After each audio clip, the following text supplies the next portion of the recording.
자, 우리 일단은 복습 한번 해봅시다. 오랜만에. 기억이 나는 건 같이 보고요. 객관식은 같이 한번 볼게요. 천천히 할 테니까 답을 먼저 보셔도 됩니다. 여러분이 푸셔도 됩니다. 다음에 해당하는 용어를 쓰시오 그랬습니다. 동양에서는 자, 이 부분 마땅히 뭐뭐 해야 한다. 마땅히 따라야 할 도리. 끝이에요, 이게. 마땅히 따라야 할 도리를 우리는 뭐라고 부르느냐는 얘기입니다. 동양에서는 이걸 마땅히 따라야 될 도리라고 말하고, 서양에서는 사회의 풍습이나 관습, 그 다음에 중요한 건 이 부분이죠. 개인의 성품. 그런데 서양에서의 뜻보다 우리는 아무래도 동양에서 이 용어에 더 익숙하겠죠?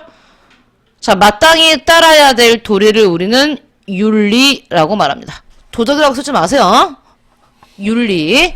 도덕은 중학교 때까지 윤리라고 말합니다. 그러면 거꾸로 한번 봅시다. 윤리의 뜻을 동양에서는 뭐라고 한다고요? 마땅히 따라야 될 도리. 서양에서는 이걸 말해. 사회 풍습이나 관습도 윤리라고 한다는 얘기입니다. 사회 풍습이나 관습. 이 부분은 기억해 주세요.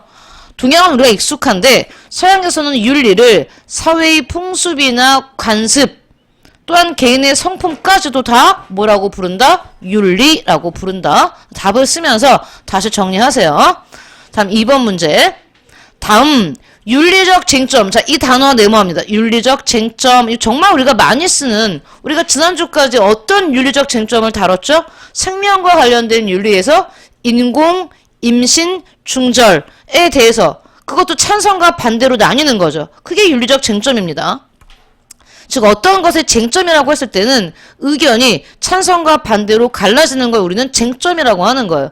그런데 이러한 윤리적 쟁점을 탐구하는 거, 그거 지금 이 과목이 바로 뭐랬어? 실천윤리학을 했잖아. 생명과 관련된 윤리, 또 과학과 관련된 윤리, 다 실천윤리인데, 자, 이제 각각의 분야가 우리가 지금 2단원 생명윤리부터 하는데 여기 한번 보세요.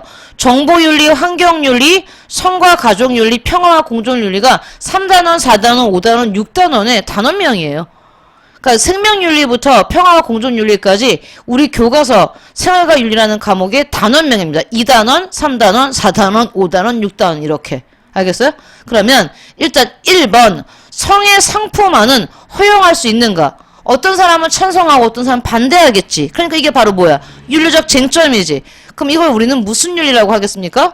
성과 가족윤리 중에서 성과 관련된 윤리에 들어가겠죠. 성의 상품화니까요.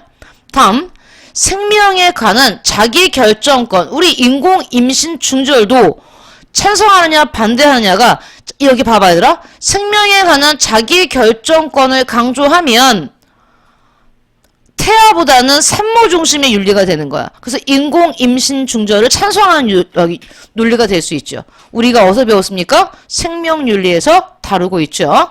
다음 지구촌 이웃을. 자, 지구촌 네모하세요. 지구촌 이웃을 위한, 이게 여러분 2학기 때 가장 마지막에 나오는 대목이거든요. 해외 원조. 굉장히 중요합니다. 이 해외 원조는 어디서 나오겠어요? 평화와 공존의 윤리에서 다루는 대목이겠죠.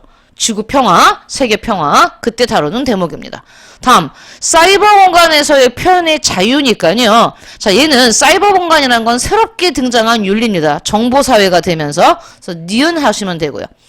도덕적 고려의 범위를 인간에서 더 나아가 동물, 더 나아가 생명, 더 나아가 생태계까지 확장시킬 수 있는가? 이건 환경윤리에서 다루는 부분입니다.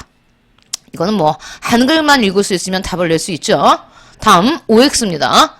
현대사회에서 발생하는 윤리 문제는 과거에 비해 말이 안 되지. 현대사회는 과거에 비해서 점점 더 복잡해지기 때문에 윤리 역시 단순해지는 게 아니라 복잡해집니다. 사회가 복잡해지니까 윤리 문제도 더욱더 복잡해지겠죠.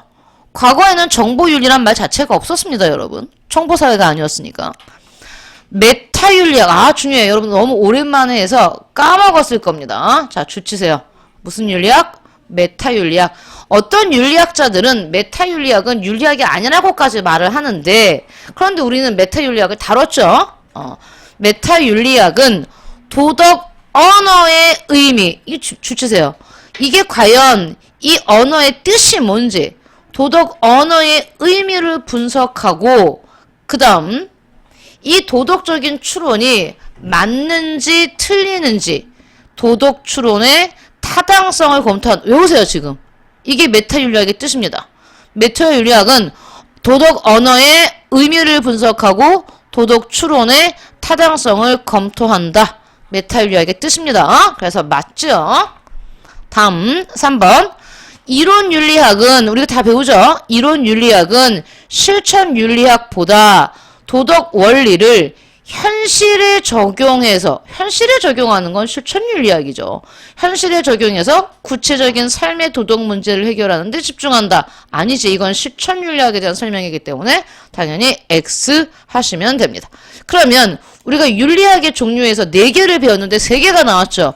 메타윤리학, 이론윤리학, 실천윤리학. 그럼 나머지 하나는 여기 있습니다. 나머지 하나는 도덕적 관습이나 풍습 등을 그 다음부터 중요해. 경험적으로 조사해서 명확하게 한번 보세요. 기술, 기록할 기자에 서술할 술자입니다. 그럼 기술의 뜻이 뭡니까? 기록해서 서술하다. 역사학 같지 않아요? 역사 같아. 왜냐면 거의 뭐 구분이 없어. 역사라는 것도 쭉 있었던 일을 뭐 하는 거야? 기술하는 거지. 있는 그대로 쓰는 거란 말이야. 그래서 이게 바로 무슨 윤리학이야? 기술 윤리학입니다. 그래서 윤리학 4개가 다 나왔어요. 그러면 우리 지금 복습이니까 복습다운 복습. 자, 윤리학은 뭐 있어? 이론윤리학, 실천윤리학, 메타윤리학, 그 다음에 기술윤리학. 여기서 기술은 테크놀로지가 아닙니다. 이겁니다. 이거 기록해서 서술하다. 그러면 기술윤리학에서 가장 중요한 건 바로 뭘까요?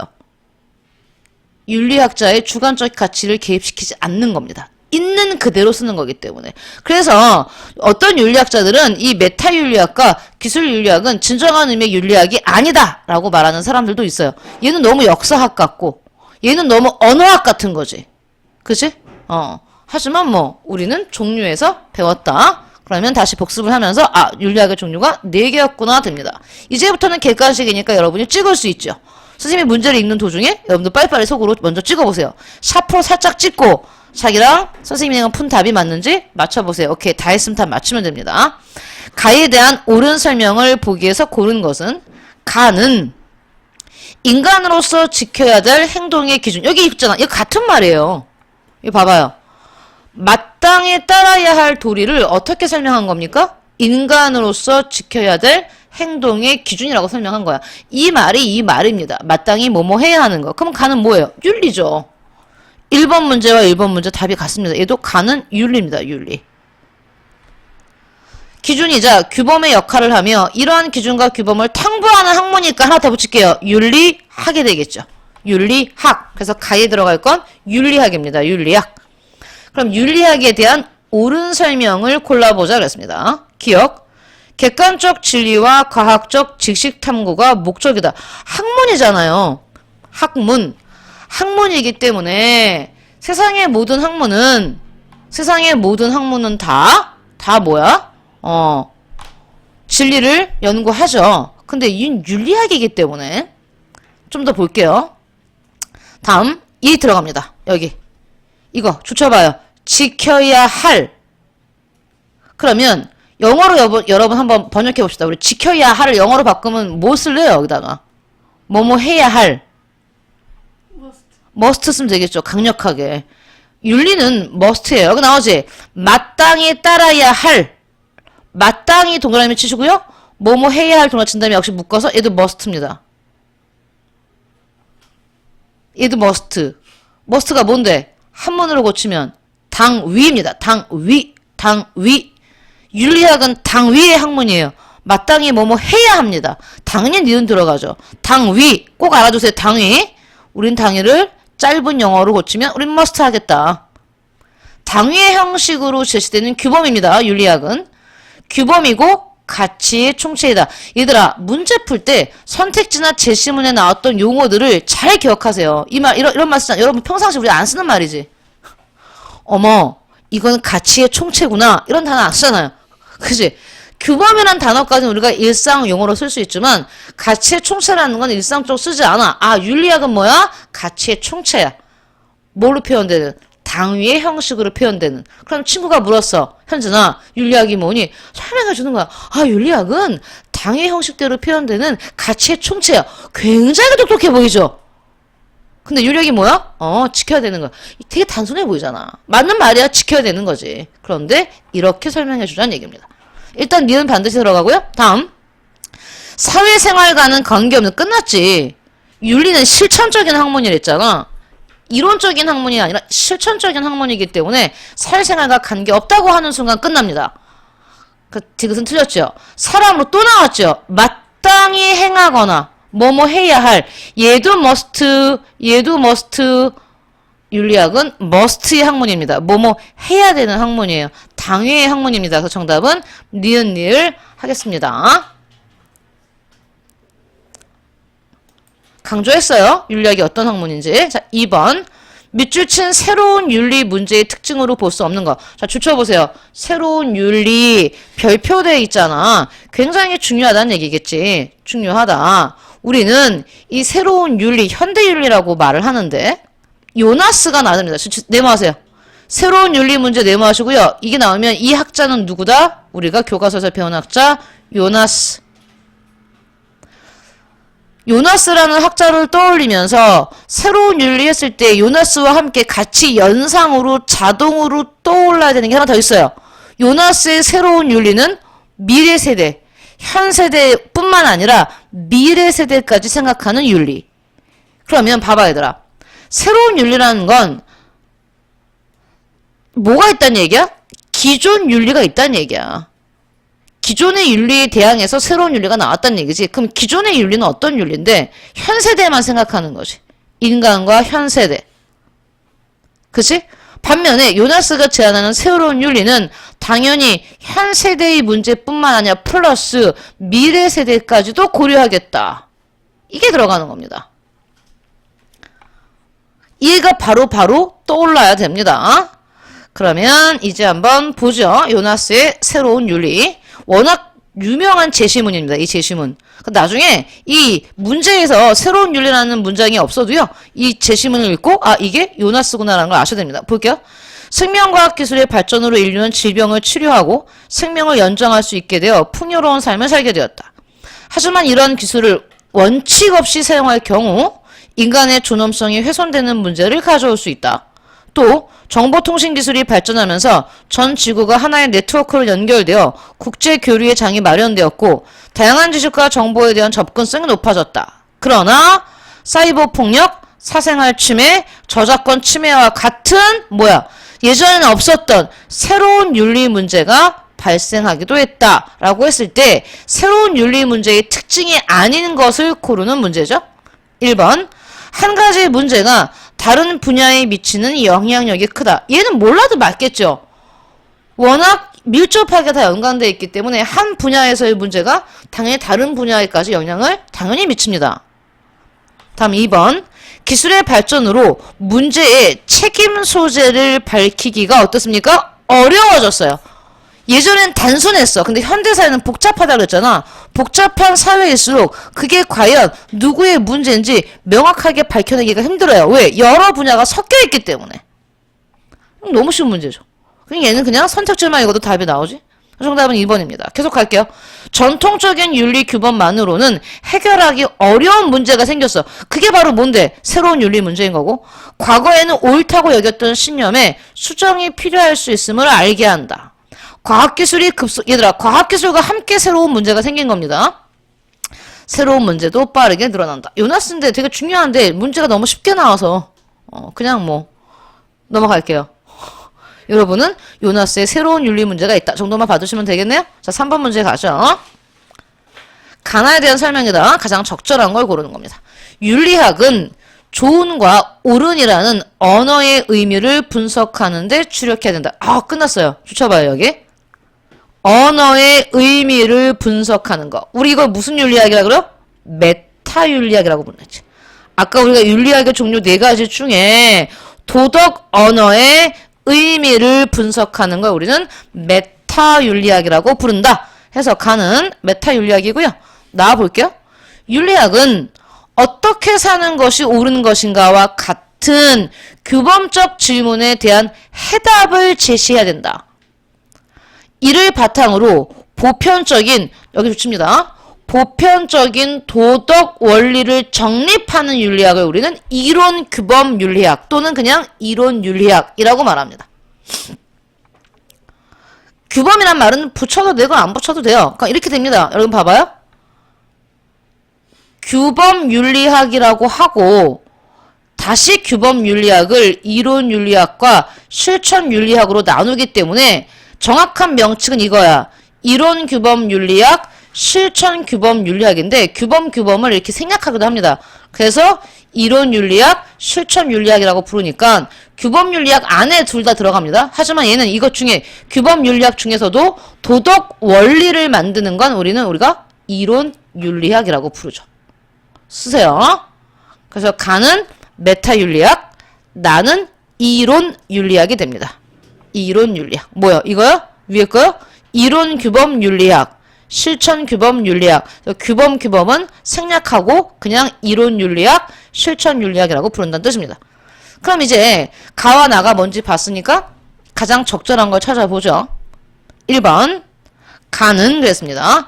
가는 메타 윤리학은 도덕적 관행을 아니지 이거 서술하는 것 이거는 기술 윤리학이죠. 기록해서 서술한다. 그래서 선택지 1번은 기술 윤리학에 대한 설명이니까 틀렸고요. 선택지 2번 보죠. 가는 인간의 도덕적 행동과 관련된 또 나왔어. 보편 원리, 도덕 원리 같은 말이야. 도덕 원리, 보편 원리를 탐구하는 건 이건 이론 윤리학이죠. 이론 윤리학. 그러니까 가에 대한 설명 아니고요. 열심히 해설 쓰세요. 그 다음에 3번 나는 윤리학이 도덕적 당위보다 현상의 진위 판별에 자 여러분 보세요. 도덕적 당위보다 근데 도덕적 당위는 뭔데 했어? 옳고 그름. 도덕적 당위는 그게 옳은 일인지 잘못된 일인지를 우리는 도덕적 당위라고 말해요. 그 다음 현상의 진위는 뭐하세요? 현상의 진위는 사실 판단입니다. 걔가 사람을 죽였냐 안 죽였냐 혹은 때렸냐 안 때렸냐 사실 판단. 그러면 선택지 3번에 대한 얘기를 한번 해봅시다. 그러면 이건 뭘까? 도덕적 당위보다는 현상의 진위 판별에 주목해야 한다고 보는 건 뭐에 대한 설명일까? 뭐에 대한 설명일까요? 얘는 틀렸죠? 지금 나는 뭔데? 규범윤리학이란 말이야. 이론 윤리학은 크게 어디 들어간다 그랬어? 규범윤리학에 들어간댔잖아. 자, 그럼 여러분 설명을 바꿔 쓰세요. 즉 규범윤리학은 사실 판단을 하는 건 이거는 재판할 때 정말 했냐 안 했냐를 하는 거고 규범윤리학은 당위 판단을 강조하는 학문입니다. 현상의 진위 판별에 주목하는 것이 아니라 도덕적 당위에 주목해야 한다고 보는 게 규범윤리학이기 때문에 3번 선택지 역시 틀렸습니다. 잊지 마세요. 규범윤리학은 도덕적 당위 판단에 주목해야 한다고 보는 학문입니다. 다음 4번이요. 나는 도덕적 언어를 분석 또 나왔어. 도덕적 언어를 분석함으로써 윤리학이 이게 학문적으로 성립 가능한지를 보는 건 메타윤리학이라니까요. 특히 이 부분 형광펜 줄치세요.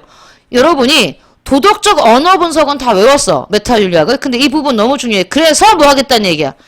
그게 학문적으로 성립이 가능한지 가능하지 않은지까지 보는 게 메타윤리학입니다.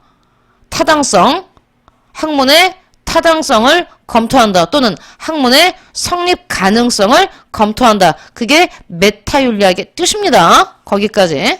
그래서 일단 얘도 틀렸죠. 다 틀렸으니까 정답은 5번이겠네요. 나는 도덕 규범의 체계를 구축하고 윤리적 문제를 해결하는 선생님 보세요. 도덕적 체계를 구축하는 건 이론 윤리적 문제 해결의 토대를 제공한 토대도 역시 뭐야? 이론. 그 둘 다 이론 규범 윤리학에 대한 설명이 잘 나와 있기 때문에 정답은 5번이다. 선생님이 3번 문제에서 강조하고 싶은 건 가와 나의 제시문이 아니라 선택지예요. 얘는 쉽게 표현한 건데 여러분이 중간고사 볼 때 반드시 나오는 문제인데 어떻게 선택지를 어렵게 구성하냐에 따라서 헷갈립니다. 이제부터 물음표가 막 뜨기 시작할 거예요. 왜냐면 너무 다양하게 표현하니까요. 4번 문제 가봅시다. 가에 들어갈 진술로 가장 적절한 거. 윤리학은 도덕 판단의 기준을 명확하게 제시할 수 있는 보편적 원리를 정립하고. 또 나왔지. 얘 봐봐. 윤리학이 어떤 학문이야? 선생님 과연 이게 제가 한 일이 잘한 걸까요? 잘못한 걸까요? 라고 묻지. 물으면 내가 묻는 이유는 뭐니? 판단의 기준이 없기 때문이잖아. 근데 이게 옳은 일이야. 이건 잘못된 일이라고 말하는 기준이 있다면 어때? 편하겠지, 그치? 바로 윤리학이 그런 기준을 제시해 주는 거예요. 도덕 판단의 기준을 명확하게 제시할 수 있는 보편적 원리를 정립하고 이를 정당화하는 것을 과제로 삼아야 한다. 그럼 여기까지 봐봐, 얘들아. 첫 번째 문장을 보란 말이야. 그럼 이 사람은 어떤 사람이야? 메타윤리학자야? 이론윤리학자야? 실천윤리학자야? 아니면 기술윤리학자야? 규범 이론 규범 윤리학자입니다. 알겠어요? 여기까지 읽고 알아야 돼요. 야, 윤리학은 이래야 돼. 보편적 원리를 정립해야 돼. 우리 위에서 몇 번 봤어? 세 번째 보는 거야. 보편적 원리. 여기. 도덕 원리. 또 나왔죠, 여기. 보편적 원리. 그러면 이제 세 번째 나오면 알아야 돼. 도덕 원리를 정립해. 보편적 원리를 정립해. 어떤 윤리학이라고? 이론 규범 윤리학. 또는 이론 윤리학. 알겠니? 그러면 여기서 말했잖아, 이 사람 또. 보편적 원리를 정립해. 그러면 이 첫 번째 등장하는 이 학자는 쓰셔야 됩니다. 세 번째 줄에 줄치고 이 사람은 이론 규범 윤리학자구나. 그런데 문화 전반의 제도와 관행에 초점을 두고 사회 구조와 기능 속에 존재하는 도덕 현상에 대해 과학적으로 기술하는 것을, 이건 기술하는 것을 윤리학의 목표로 삼아야 한다는 입장이 있다. 이건 뭐겠어? 이 입장은 기술윤리학이죠. 기술윤리학. 그러면 나는 누굽니까? 나는 이론 규범 윤리학자죠. 나는, 즉 이론 규범 윤리학자인 나는 이러한 입장이, 어떤 입장이? 기술윤리학 입장이 땡땡땡땡 하다고 생각한답니다. 즉 가에 들어갈 말은 이론 윤리학자가 기술 윤리학에 대해서 평가하는 말이 들어가는 겁니다. 알겠어요? 항상 이런 식으로 문제가 나오죠. 가장 대표적인 문제 유형입니다. 그러면 가에 들어갈 거. 이론 윤리학자가 기술 윤리학자를 깔 거야, 이제부터. 1. 도덕적 추론의 타당성을 입증해야 함을 강조하고 있다. 여러분, 도덕적 추론의 타당성은 우리 아까 어디서 봤어요? 언어를 분석해서 학문의 성립적 가능성을 보는 거 메타였고요. 여기 보시면 여기 나오죠. 메타윤리학은 이런 거 너무 많이 나오는 부분이야. 이런 거 쫓아봐. 도덕적 추론의 타당성을 검토하는, 외워버리라니까? 도덕적 추론의 타당성을 검토하는 건 무슨 윤리학이야? 메타윤리학이야. 너무 유명한 표현들이야. 너무 많이 나와서. 그럼 이제 보는 순간에 여기 쫓아요. 도덕적 추론의 타당성을 입증한다? 써. 메타. 전혀 상관없죠. 이론 윤리학자가 기술 윤리학자를 깔 건데 메타가 왜 나옵니까? 그지? 나오면 안 되는 거죠? 다음 2번. 도덕적 현상을 가치 중립적으로 서술해야 됨을 모르고 있습니까? 아니, 너무 잘 알고 있지. 기술 윤리학자니까. 그러니까 이 부분이 틀렸죠. 모르고 있다고 말하는 부분이 틀렸고요. 도덕적 관행을, 자, 이것도 너무 많이 나왔어요, 얘들아. 기술 윤리학자들이 관행을 기술하는 거야. 도덕적 관행을 객관적인 사회 현상으로 바라보는 일에 취약합니까? 이걸 너무 강조하는 게 기술 윤리학이지? 다음, 도덕적 관습이 가지는 현실적 문제를 해결하는 것에 집중하고 있다. 아니야, 얘는 해결하는 것에 집중하지 않고 그냥 기술만 한다니까요. 중요해. 다시 얘들아, 이 표현. 기술 윤리학자는 문제를 해결하는 데 집중하지 않아. 여기 쫓아봐, 얘들아. 문제를 해결하는 데 집중하는 건 이건 실천윤리학입니다. 실천규범 윤리학이에요. 우리가 배우는 실천규범 윤리학이야말로 문제 해결하는 게 집중하지 기술 윤리학은 문제 해결에 관심이 있다 없다? 없어. 그냥 살인율이 높아지고 있다고 쓸 뿐이야. 그래서 다 틀렸습니다. 정답은 5번이죠. 도덕 원리나 도덕적 정당화의 이론적 근거를 제시해야 되는데 기술 윤리학자들은 이 부분을 간과하고 있어 라고 말해주는 겁니다. 너무 대표적인 문제 유형이기 때문에 선생님이 강조하고 또 강조할게요.